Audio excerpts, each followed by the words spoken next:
निःशुल्क रूप से मिलनी चाहिए। क्योंकि एक बार को आप सोचिए, आखिर उस बच्चे की गलती क्या होती है जो एक गरीब घर में पैदा होता है और उसको बेहतर शिक्षा से वंचित होना पड़ता है। शिक्षा के सामने एक पैसे की दीवार खड़ी है, जो जितनी ऊंची दीवार लांघ सकता है, जो जितना अधिक पैसा शिक्षा पे खर्च कर सकता है, वो उतनी बेहतर शिक्षा पा सकता है। लेकिन अगर एक देश एक है, लोकतांत्रिक देश है, तो शिक्षा भी सबको एक समान रूप से तो मिलनी ही चाहिए। आज परिस्थिति ये है कि एक तरफ तो प्राइवेट स्कूल हैं जो लूट के अड्डे बने हुए हैं, वहां पे आप एडमिशन कराने जाएंगे तो सिर्फ एडमिशन के नाम पे ही आपको 10,000 20,000 रुपए देना होगा। और कमीशन खोरी का ऐसा धंधा है कि कॉपी, किताब, टाई, बेल्ट, ड्रेस, जूता कहाँ से खरीदना है ये आप नहीं तय करेंगे वो प्राइवेट स्कूल वाले। यानी आम लोगों की मेहनत की आखिरी कौड़ी उनके जेब से वसूल लेना चाहते हैं। और दूसरी तरफ सरकारी स्कूलों में न तो पर्याप्त टीचर है, न पर्याप्त बिल्डिंगें।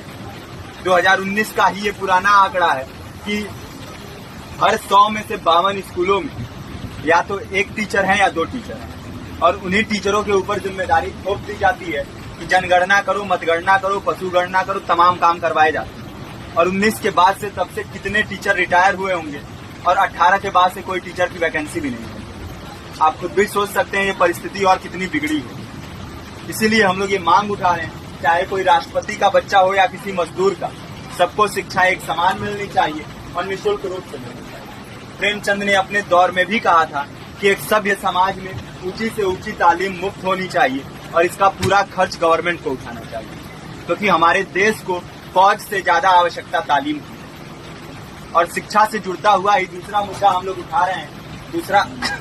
दूसरा मुद्दा है रोजगार का। रोजगार की परिस्थिति ये है कि आज सरकारी सेक्टर हो या प्राइवेट, सब कुछ ठेका संविदा के हवाले किया जा रहा है। परमानेंट नौकरियां लगातार घटाई जा रही है। इसी रेलवे में 1995 के आसपास लगभग 18.5 लाख कर्मचारी काम करते थे, लेकिन आज उनकी संख्या 12 लाख है। आप खुद भी सोच सकते हैं कितने बड़े पैमाने पे परमानेंट पदों को घटाया जा रहा है। और आज आलम ये है, एक तरफ लाखों पद खाली पड़े हैं, फिर भी कोई वैकेंसी नहीं निकलती। जो वैकेंसियां निकलती हैं उनमें भ्रष्टाचार होता है, पेपर लीक हो जाते हैं। RO, UP police, BPSC, SSC, CGL, ऐसे तमाम पेपर लीक हो चुके हैं, आप लोग भी जानते हैं। अभी नीट की धांधली में ये पता चला कि एक एक पेपर 30 लाख से 50-50 लाख रुपए में बेचा गया। हम और आप तो ये पैसा नहीं दे सकते। पूरी की पूरी कारस्तानी सरकार, प्रशासन, शिक्षा माफियाओं की होती है। और भुगतता कौन है? आम घरों के लोग, जो लोग सालों साल तैयारी करते हैं, दिन भर में 10-10 घंटे, 12-12 घंटे पढ़ते हैं। और इतनी कड़ी मेहनत के बाद, सालों साल की मेहनत के बाद उनके हाथ लगती है तो सिर्फ हताशा, निराशा, अवसाद। बहुत से छात्र नौजवान जो इस बेबसी में, इस डिप्रेशन में नहीं जी पाते, आत्महत्या तक के कदम उठा लेते हैं। लेकिन ये देश की विडंबना है कि टीवी चैनल, अखबार, मीडिया, नेता, मंत्रियों के लिए कहीं ये कोई मुद्दा नहीं है। उनके लिए मुद्दे हैं तो जाति, धर्म, रंग, नस्ल, अगड़ा पिछड़ा। आज जब पूरी परिस्थिति इतनी भयावह है तो ये जरूरी है कि लोगों के बीच में जाया जाए, लोगों को संगठित किया जाए और एकजुट किया जाए। क्योंकि आज अगर अपने मुद्दों पर बोलेंगे नहीं तो कल को ये परिस्थिति और बिगड़ेगी। हो सकता है ले देके अपनी जिंदगी तो हम लोग काट ले जाएंगे, लेकिन आने वाली पीढ़ियों को क्या भविष्य देके जाएंगे, ये भी सोचने वाली बात है। हमारे साथी ने आपको पर्चा दिया है, पर्चा आप तक पहुंच गया है। पर्चे में और भी बातें हैं, इसको पूरा विस्तार से पढ़िए। पर्चे में हमारा नंबर है, संपर्क कीजिए।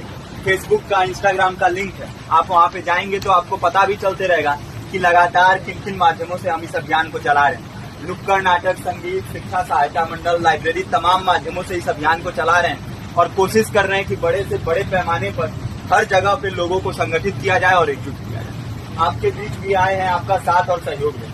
साथ इस रूप में कि आप भी हमारे इस कारवां और इस मुहिम से जुड़िए।